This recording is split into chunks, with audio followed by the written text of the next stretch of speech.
Hey everybody, welcome to another video in the Rooted series through the book of James. If you're wondering, yes, I am wearing a Pikachu muscle shirt, and the reason is because it's like 32 degrees outside. I actually did my first burial service this morning, and I wore a full suit for that, and it was pretty hot, so I decided that for this video this afternoon I was going to be a little bit more casual, if that's okay.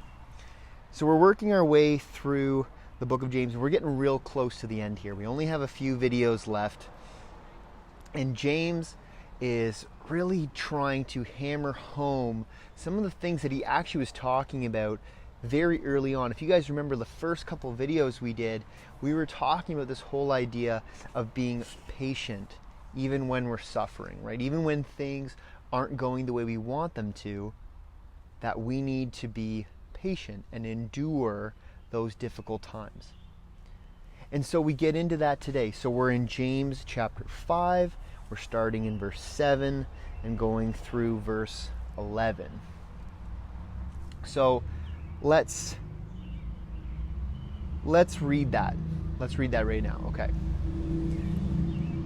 Be patient, therefore, brothers, until the coming of the Lord. See how the farmer waits for the precious fruit of the earth, being patient about it until it receives the early and the late rains. You also be patient. Establish your hearts, for the coming of the Lord is at hand. Do not grumble against one another, brothers, so that you may not be judged. Behold, the judge is standing at the door. As an example of suffering and patience, brothers, take the prophets who spoke in the name of the Lord. Behold, we consider those blessed who remain steadfast. You have heard of the steadfastness of Job, and you have seen the purpose of the Lord, how the Lord is compassionate and merciful. So, obviously we're talking here about patience. And if I'm going to be honest with you guys, patience is not something that comes naturally to me, right? Even in the best of times, I'm not the most patient person. And I'm constantly having to work at being more patient with even the little things in life, right? Even just the standing in line, right? Being patient or waiting for, you know, an upcoming vacation that I'm looking forward to, and just kind of like not being dissatisfied in the here and now, but just being patient until that good thing is coming. But the reality is that, I mean, in this time, there's a lot of things that try our patience, and sometimes, I mean, I can be very impatient. Now let's remember that this passage, right, it's connected to what just came before. And what we talked about before was kind of this injustice that can be happening, right? The rich and powerful people taking advantage of the poor, right? And all the negative and terrible things that can come out of that situation. And I'll be honest with you, as impatient as I can be with things like waiting in line, when I see injustice in the world, when I see people being taken advantage of, when I see good people suffering and evil people doing well, I mean, like, that's just sometimes infuriating for me. Right? That's a hard thing to accept. But nonetheless, we're called to be patient, right? And why are we to be patient? Because of the coming of the Lord, because that's when things will be made right. Right? When Jesus comes back again, things will be set in order. And all the problems of this world, all the terrible things that are going on, you know, in our own lives and in our community and around the world, those things will come to an end. Jesus will stop that evil from happening. Now, we don't know when that's going to happen, right? Like, there's a lot of people these days who assume that because things are difficult right now, that the end must be coming very, very soon. But to be honest with you, like, people have been saying that for a long, long time. So we can't just expect for everything to be made right, you know, next week or next month or next year. We have to be patient. And the example James uses is that of a farmer, right? He says, like, look, the farmer, he sows his seed, but he's got to wait, right? What does he need? He needs rain. He needs sun. He needs time to see that crop come up, right? Like, you don't just get this immediate result when you're a farmer, right? You don't just like sow the seed in your field and then all of a sudden everything's there all at once and you can just harvest it and sell it. No, it takes time. And he's saying the same thing is true when we look at this world. The same thing is true when we look at all the problems of this world, all the difficulties that we have in life, is we can't expect an immediate resolution. We have to be patient. And so he says to establish our hearts, right? What does it mean to establish our hearts? It means to stay firm, right? To be rooted in our faith, right? To just say, okay, even though this world around me seems to have so many issues, seems to have so many problems, I'm not going to let that knock me off balance. I'm going to be established in my heart, knowing that things will be made right. Maybe not tomorrow, maybe not next year, maybe not even in my lifetime, but they will be made right. Why? Because Jesus is coming, right? The first time Jesus came in a very simple form, right? Like, he was just a regular human being like the rest of us, and he taught the people, but he lived simply. He was a poor man himself. He relied on the generosity of other people just to get through the day, right? And he preached this message of gentleness and forgiveness and all of these things. But the next time Jesus comes, he's not coming like he did the first time. He's coming as the judge who's going to set everything right. Then James says that we're not supposed to grumble against each other. And the Greek word for grumble, it's the idea of sighing heavily, right? So think of like someone does something, right? And you're just like, ah, right? You roll your eyes, you get frustrated with them because the thing that they did is just exasperating, right? It's just like, oh, why do I have to put up with this person? But James says, don't be that way. Don't be that way. And he tells us not to judge, right?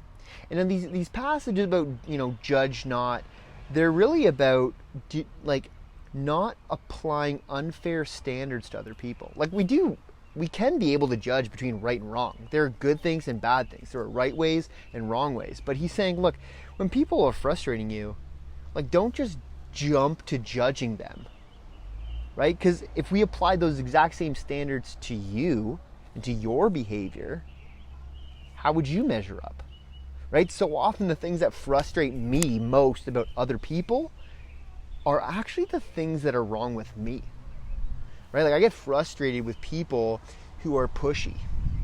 I can be pushy. I get frustrated with people who have a short temper. I can have a short temper, right? So let's not always be frustrated with other people, always looking at the faults in other people, because we wouldn't want people to view us that way. We wouldn't want people to be nitpicking our little behaviors, our little personalities on a regular basis. No, let's be patient.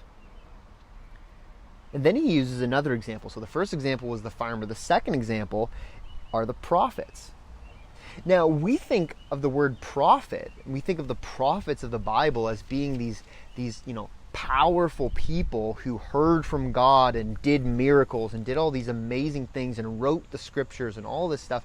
But the reality is that when these prophets actually lived, for the most part, people hated them, right? People abused them. People mistreated them. People ignored them. People were working against them. And yet those prophets continued in doing the things that God had called them to do, even though the circumstances weren't great. So the prophets had a hard time, and they had a special mission from God, and people weren't receptive to it. While for us, God has called us to do certain things, and even though we do those things, doesn't necessarily mean that we're going to be appreciated for it. And God says, be patient.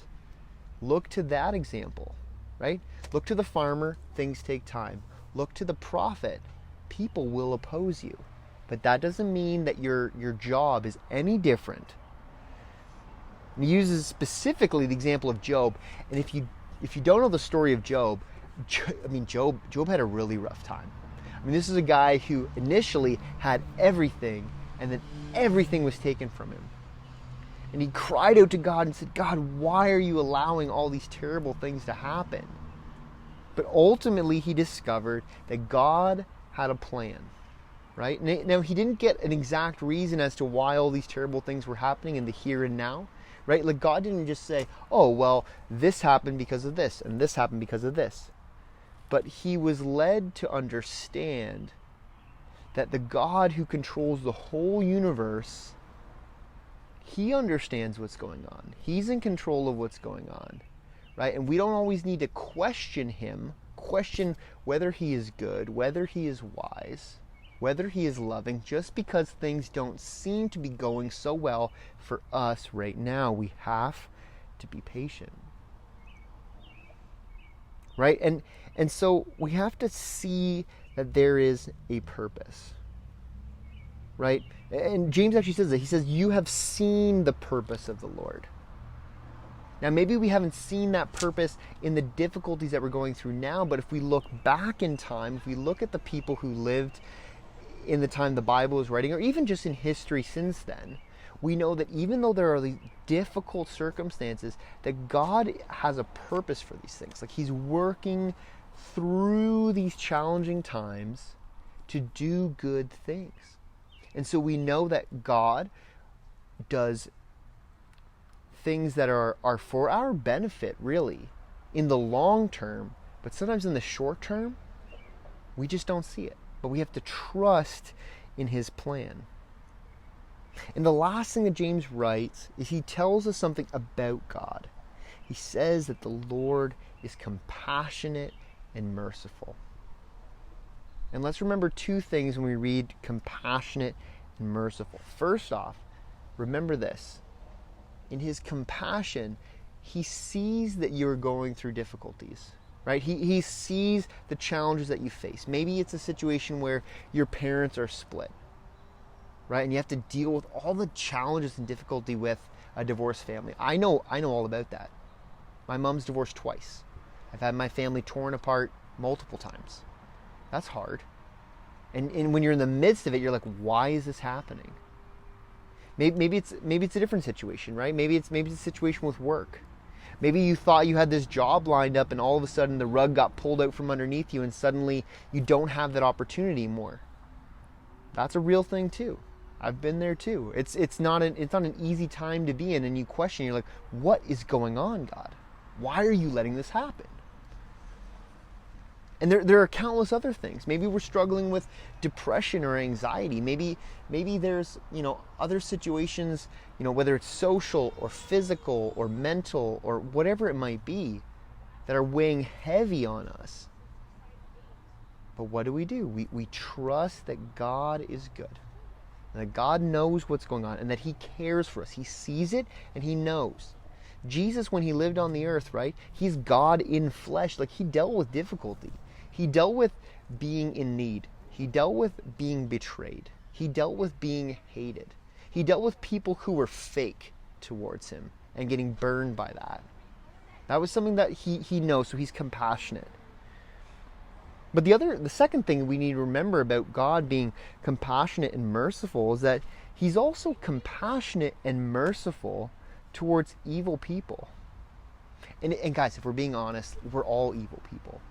But thinking about those people in the world who are causing all these problems for others, who are oppressing others, right? Who are doing wrong, we say, God, why don't you just like strike that person with a lightning bolt? Why don't you just end that person's influence? He is compassionate and merciful. He's giving these people opportunities to turn back and see him. The guy who wrote most of the New Testament, originally his name was Saul, and then his name became Paul. But Saul was a guy who went around, and his purpose in life was to hunt down followers of Jesus and either kill them or throw them in prison. That's what he wanted to do. And there were probably some people in the church at the time who looked at this guy and said, God, why don't you just end him? Like, take him away. This guy is doing so much harm, so much violence. Why would you ever allow this man to continue breathing? But God had a plan. In his compassion and mercy, he met Paul. He transformed his life and then used him to do amazing things. And we've seen countless examples of this throughout history, of people who were evil, who were transformed, right? I might have mentioned before, the guy who wrote the song Amazing Grace, he was a slave ship captain before God got a hold of him. And then he became a pastor. And he repented of all that bad behavior. And then he wrote this song that has given so much joy and peace to countless people, and has been used for hundreds of years. So remember, in the midst of this world that is so broken at times, that seems so crazy and out of control, we need to be patient, right? Sometimes the way we want things to work out is different than the way that God wants things to work out. And the answer to that is not to become frustrated, is not to be angry, but to trust in the Lord. So my encouragement to you guys, my encouragement today and for the rest of your lives, and to myself, because as I've already said, I'm not a patient person. We need to be patient. God's got this. He's got it in his hands. He's got a purpose, even for the most difficult and terrible things that we might experience in this life. Well, I hope that was a blessing to you guys. Praying for you guys. Looking forward to seeing you again soon. Take care, and God bless.